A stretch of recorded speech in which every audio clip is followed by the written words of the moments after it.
I'm from a little place called Maryland, and in Maryland we're famously known for two things. Crab cakes and football! That's what Maryland does! But if you know anything about football, you'd know that Maryland didn't do so hot this year. Snap good! Hold it! The kick is no good! So I guess we're making... There are three essential elements that make up a Maryland-style crab cake. First, we have our binders.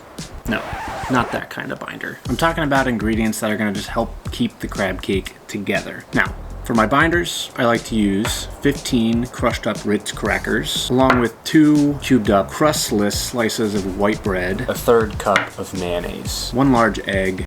We interrupt this program for an important news announcement. Hey guys, Editing Austin here. Sorry for the interruption. I just totally realized while I was editing that I forgot the egg entirely. So make sure you put your egg in there. But the good news is it worked out just fine without the egg.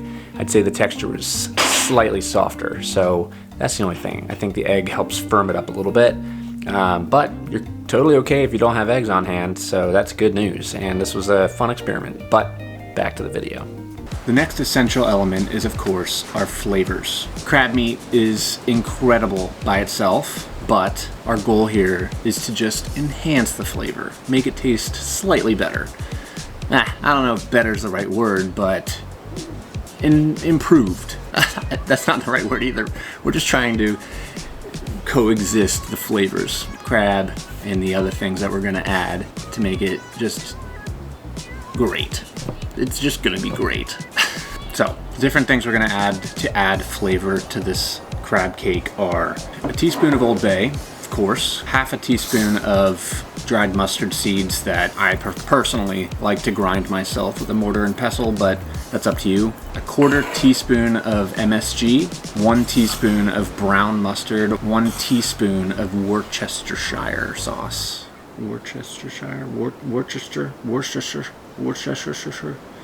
I don't know. And the juice of half a lemon. Maybe a British person could say it. Worcestershire. Who knows? Now our third and arguably most important element is, of course, our crabs. Now I could buy a couple dozen live crabs and spend 5 hours picking them, which honestly sounds pretty amazing, but I've got 2 kids and I just don't have that kind of time these days, so this will more than suffice. Now what you're looking for here is 50% jumbo lump crab meat, which is a lot larger lumps obviously, and then 50% lump crab meat. And what I've got here is about 8 ounces of each. The jumbo lump is going to help provide those big, tasty, sweet morsels that you can really taste as you bite into the meat. The lump, or the back fin, is going to help with dispersing that meat throughout the entire crab cake, so that every single bite contains a ton of crab. So grab yourself 2 bowls. To bowl number 1, we're gonna add our white bread, as well as our Ritz cracker crumbs. In bowl number 2, we're gonna add our mayo, our Worcestershire sauce, our lemon juice, our mustard, scrape that out of there, our ground up mustard, our MSG, and of course, the Old Bay. Now we're gonna stir all this together. We're going to add in our breadcrumbs and our bread. Once we've gotten to this step, we're going to add our back fin crab meat.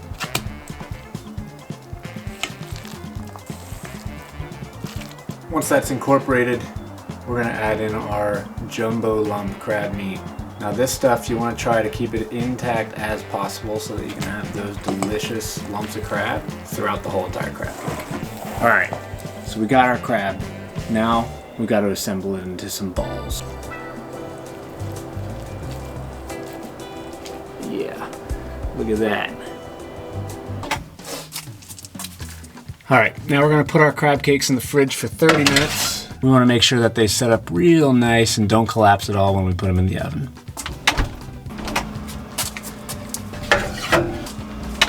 Now these go into the oven for 25 minutes. They're looking beautiful. So we're gonna switch on our broiler for another 2, maybe 3 minutes. We'll check them at the end of that. Now it's very important that when you put them on broil, you watch them like a hawk because they will burn in a second.